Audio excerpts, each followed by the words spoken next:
Lecture में हमने डूबते को सहारा, पार्ट 2 डूबते के सहारा, डूबते को सहारा, इस पार्ट में हमने बाढ़ के बारे में जाना था, जो कि नेचुरल कैलेमिटीज मतलब नेचुरल डिजास्टर है, प्राकृतिक आपदा है।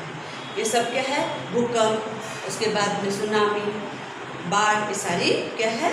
नेचुरल कैलेमिटीज है।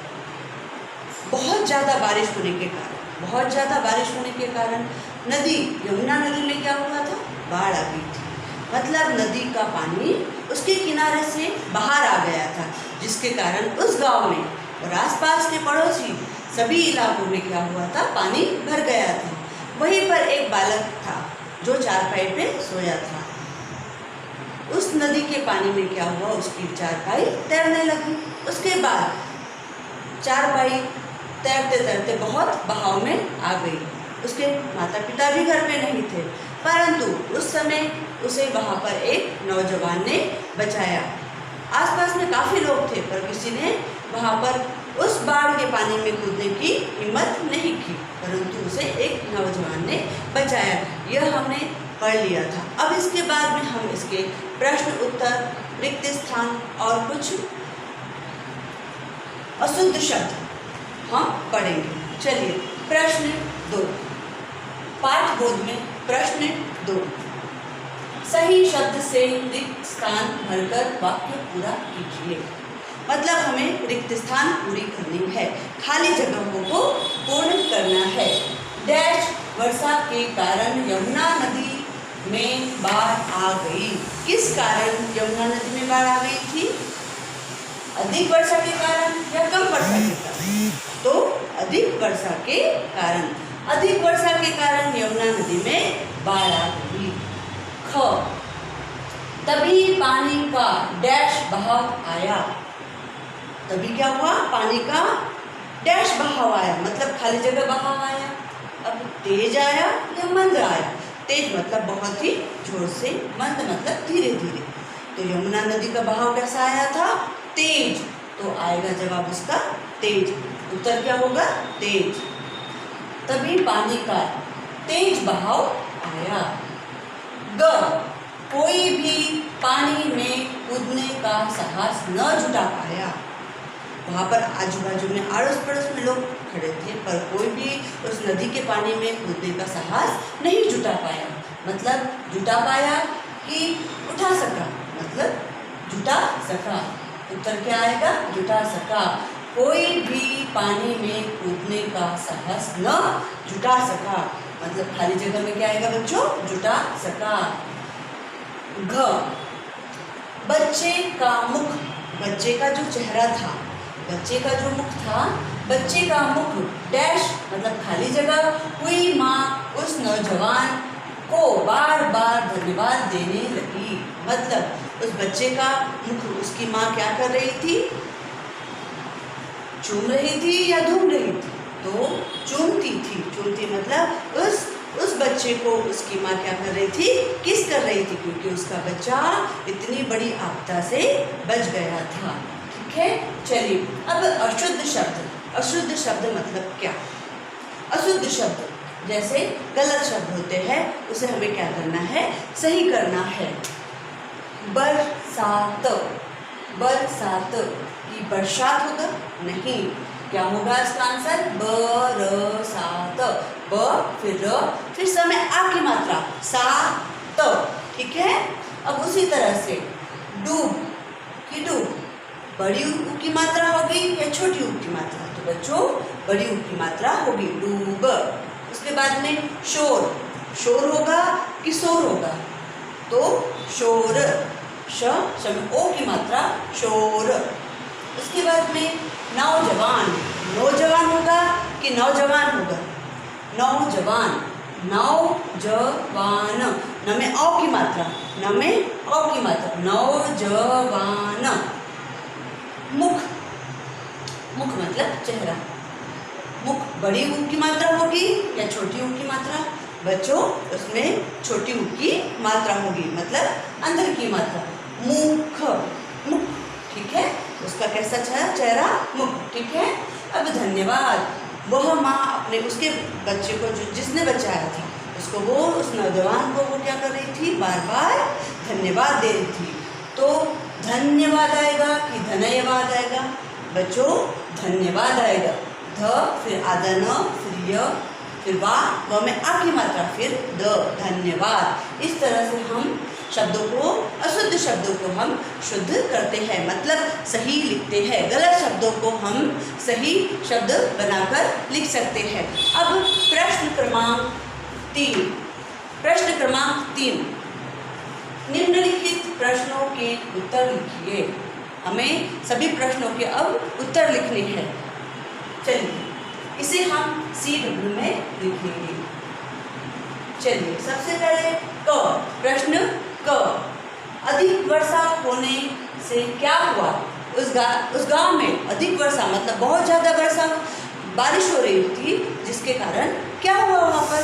तो अधिक वर्षा होने के कारण यमुना नदी में बाढ़ आ गई। बाढ़ मतलब मैंने आपको कहा था कि नदी का पानी उसके किनारे से बाहर जा रहा है और क्या हो रहा है, चारों तरफ नदी के आस पड़ोस जो भी गांव है उनमें बहुत घुस जा रहा है, जिसके कारण वहाँ के लोगों को बहुत ही परेशानी हो रही है। तो अधिक वर्षा होने से क्या हुआ? अधिक वर्षा होने के कारण यमुना नदी में बाढ़ आ गई। किस नदी में बाढ़ आ गई बच्चों? यमुना नदी में। ख, बच्चा जोर जोर से क्यों रोने लगा? बच्चा जोर जोर से क्यों रोने लगा? बच्चा जोर जोर से इसीलिए रोने लगा। बच्चा जोर जोर से इसीलिए रोने लगा क्योंकि वह सो रहा था। क्या हुआ? वह सो रहा था। उसकी मम्मी नहीं थी घर में, वह सो रहा था। उसके माता पिता घर में नहीं थे। उसके माता पिता घर पे नहीं थे। उसके माता पिता घर पे थे नहीं थे। बाढ़ के कारण उसकी चारपाई पानी में तैरने लगी। चारपाई जिसके 4 पैर होते हैं, और मैंने कहा था आपको कि वो लकड़ी की होती है जिसकी डेंसिटी बहुत ही कम होती है, पानी में वह डूबती नहीं है। लकड़ी ऐसा एक साधन है जो पानी में नहीं डूबता है। तो उसी तरह से उसकी चारपाई किससे बनी थी? लकड़ी से बनी थी, और जो पानी में डूब नहीं रही थी। मतलब जो नाव होती है वो क्या होती है? पानी में नहीं डूबती, क्योंकि वह लकड़ी से बनी होती है, वो हमेशा तैरती है। उसी तरह इसकी चारपाई जो थी बच्चे की, वो भी नहीं डूब रही थी, वो तैर रही थी। मतलब उसके माता पिता घर में नहीं थे। बाढ़ के कारण उसकी चारपाई पानी में तैरने लगी। तेज बहाव के कारण चारपाई पानी में बह गई। बहुत तेज बहाव आया, दूर से बहुत तेज बहाव आया, और क्या हुआ? उसकी जो चारपाई थी वह पानी में बहने लगी। बच्चा नींद से जागा। बच्चा नींद से जागा। चारों तरफ उसने पानी देखा और पानी के छींटे उस पर उड़े होंगे, तो क्या हुआ? वो बच्चा नींद से जागा। बचा लो। जोर जोर से रोने लगा। क्या किया? जोर जोर से रोने लगा। बच्चा जोर जोर से क्यों रोने लगा? बच्चा जोर जोर से इसीलिए रोने लगा क्योंकि वह सो रहा था। क्या कर रहा था? वह सो रहा था। उसके माता पिता घर पे नहीं थे।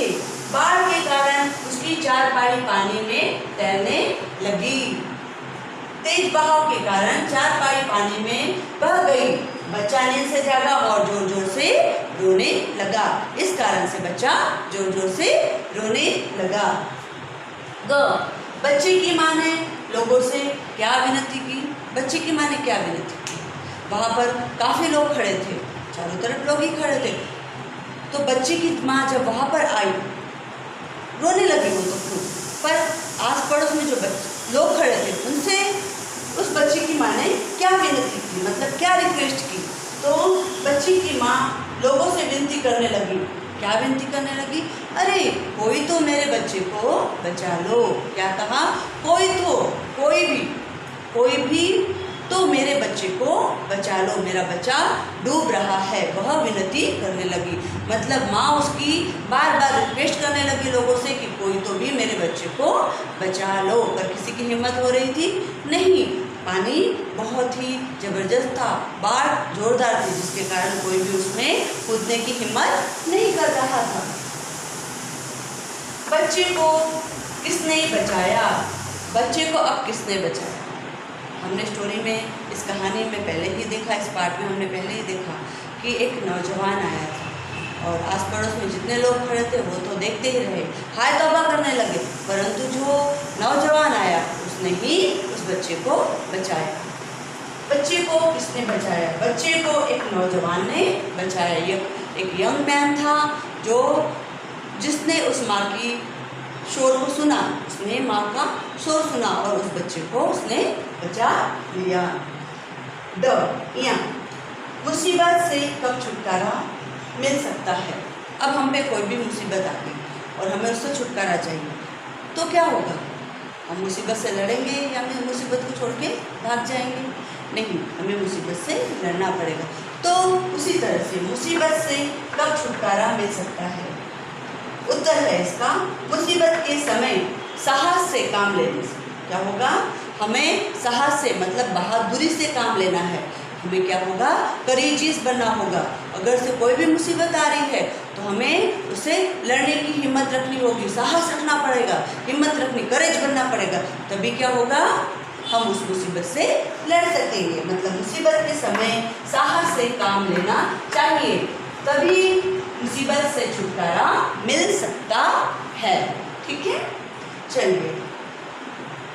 यदि वह नौजवान, अब प्रश्न 4, यदि वह नौजवान बच्चे को डूबने से बचाने में कामयाब न होता, अगर से वो नौजवान उस बच्चे को डूबने से बचाने में कामयाब नहीं होता तो उसके माता पिता की प्रक्रिया क्या होती?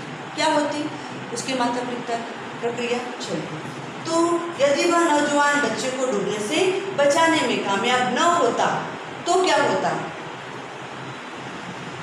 बचाने की कोशिश करते, उसके माँ बाप क्या करते? उसको बचाने की कोशिश करते। अगर से वह उसे नहीं बचा पाते तो क्या होता? वह बहुत ही दुखी हो जाते, दुखी हो जाते। ठीक है, मतलब वह, उसके माँ बाप कुछ भी करते, कितनी भी कोशिश करते, अगर उसे कोई नहीं बचाता तो वो क्या करते?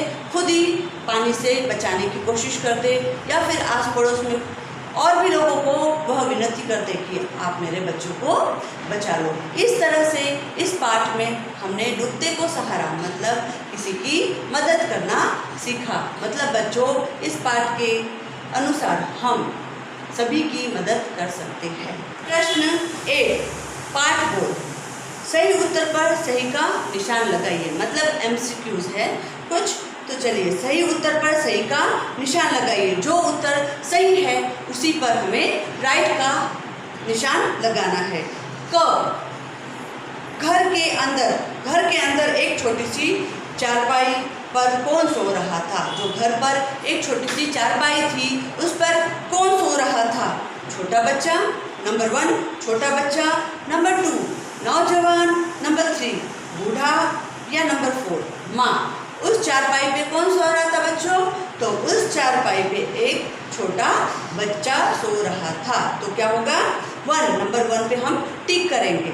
तो छोटा बच्चा, यह हमारा उत्तर है। ख, बच्चा नींद से जाकर क्या करने लगा? बच्चा नींद से जाकर क्या करने लगा था? बच्चा इधर उधर भाग रहा था या क्या कर रहा था? तो चलिए ऑप्शन देखते हैं हम। नंबर 1, चारपाई से उठकर भाग गया। क्या हुआ? चारपाई से उठकर भाग गया। दूसरा नंबर, जोर जोर से रोने चिल्लाने लगा। नंबर 3, पानी में कूद गया। पानी में कूद गया, तैरकर किनारे आ गया। इन चारों में से उसने क्या किया? चारपाई से उठकर भाग गया, जोर जोर से रोने चिल्लाने लगा, पानी में कूद गया, तैरकर किनारे आ गया। तो जब बच्चा नींद से जागा तो उसने क्या किया? चारपाई से उठकर भागा नहीं, वह जोर जोर से रोने चिल्लाने लग गया। वह डर गया था, उसके माता पिता भी नहीं थे और वो जब नींद से जागा तो उसे बाढ़ का पानी दिखने लगा, जिसके कारण वो क्या हुआ? रोने लगा। मतलब उसका आंसर आएगा नंबर 2, जोर जोर से रोने चिल्लाने लगा। ग, अब इसका ग देखिएगा। बच्चे को पानी में बहता देख गाँव वाले वहाँ खड़े खड़े क्या करने लगे? बच्चे को पानी में बहता देख गाँव वाले वहाँ खड़े खड़े क्या करने लगे? जो आजू बाजू में लोग खड़े थे तो वो क्या करने लगे? नंबर 1 ऑप्शन में है देखने लगे, देखने लगे वो। चलिए नंबर 2 हाय तौबा करने लगे, हाय तौबा मतलब चिल्लाने लगे, जोर जोर से काम बगैर का चिल्लाने लगे। नंबर 3 घबराने लगे, लोग क्या घबराने लगे थे। नंबर 4 हंसने लगे, उस बच्चे को डूबते देखकर वो हंसने लगे नहीं, तो क्या होगा उसका आंसर नंबर 2 हाय तौबा करने लगे। ठीक है, हाय तौबा करने लगे। चलिए अब यह पाठ पूर्ण हो चुका है। अब देखिए इसके शब्द ज्ञान। बाढ़, बाढ़ मतलब नदी के पानी का उसके किनारों से बाहर निकलकर दूसरे इलाकों में फैलना मतलब फ्लड। उसके बाद में दहाड़ मारकर रोना, बहुत जोरों से रोना, टू सॉब। विनती करना, प्रार्थना करना मतलब रिक्वेस्ट करना। हाय तौबा करना मतलब अप्रोइंग करना। साहस, हिम्मत मतलब करेज।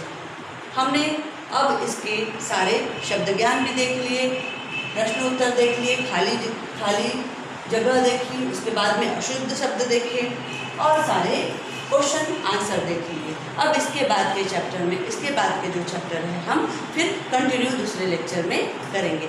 Thank you. आभार।